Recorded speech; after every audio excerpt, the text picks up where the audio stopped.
आज आपण खानदेशी नाश्त्याचा किंवा संध्याकाळच्या वेळी पोटभरीचा असा पदार्थ आज आपण उज्ज्वलास किचनमध्ये बनवणार आहे। मुगाची इडली आहे। आजीच्या काळापासून आजी पणजीच्या काळापासून चालत आलेला हा पदार्थ आहे। तर यासाठी लागणार आहे मूग। तर मूग हे अख्खे मूग आपल्याला यासाठी घ्यायचे आहे। आपल्याला किती बनवायचं आहे त्यानुसार यामध्ये मूग घ्यायचे। तर आता मी एक वाटी मूग घेतलेले आहे आणि हे मूग 1 ते 2 पाण्याने धुवून घ्यायचे आणि धुतल्यानंतर पाण्यामध्ये भिजत घालायचे।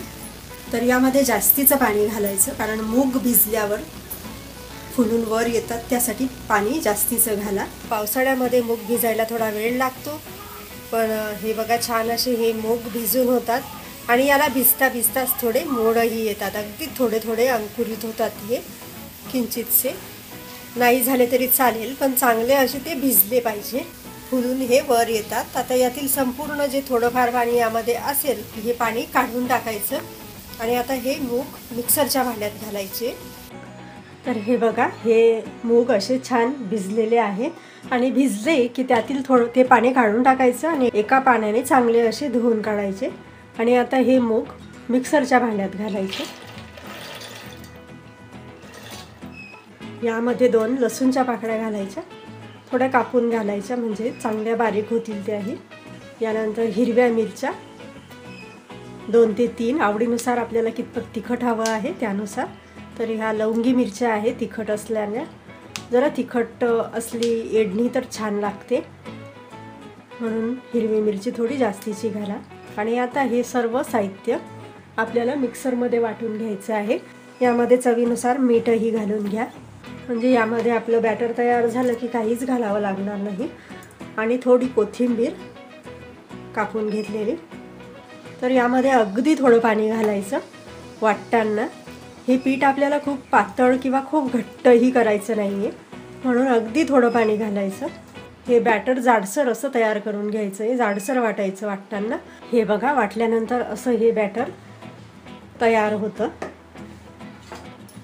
हे पहा अगदी थोडं जाडसर असायला हवं।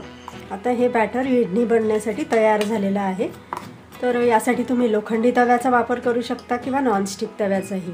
तर यासाठी मी घेतलेला आहे लोखंडी तवा आणि ह्या तव्यावर थोडं तेल लावून घ्यायचं तव्याला पूर्ण। यावर थोडं पाणी शिंपडायचं म्हणजे। आणि आता हे जे तयार करून घेतलेलं बॅटर आहे हे ह्या तव्यावर घालायचं। हाताला थोडं पाणी लावून घ्यायचं, हात स्वच्छ धुवून घ्यायचे। बोटांच्या मदतीने ही इडली अशी थोडी पसरवायची।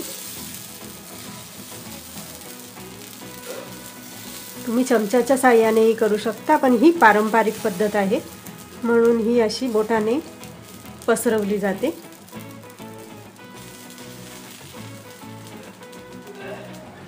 यावर थोडी कोथिंबीर घालायची।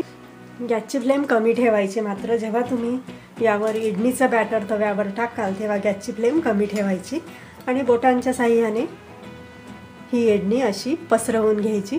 त्यानंतर यावर तेल घालायचं साईडने आणि मध्येही थोडं तेल। ही इडली करताना हाय फ्लेमवर कधीही करू नका। आणि आता ही वरची बाजू जशी जशी सुकायला लागेल, तयार व्हायला लागेल आणि हे पहा अशी ही आपोआप निघायला लागते।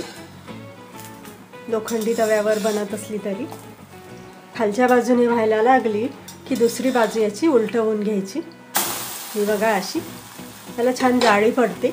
यावरही तेल घालायचं, मस्त आणि खमंग लागते। पण ही इडली खाताना मात्र गरम गरम खावी, अशीही खायला चांगली लागते किंवा तुम्ही सॉस बरोबर किंवा शेंगदाण्याच्या पातळ चटणी बरोबरही ही इडली तुम्ही खाऊ शकता। ब्रेकफास्टसाठी किंवा रात्रीच्या जेवणासाठी गरमागरम ह्या इडल्या जर तुम्ही बनवल्या तर पचायलाही हलक्या आणि भरपूर फायबर असलेली ही पारंपरिक रेसिपी अशी बनून तयार होते।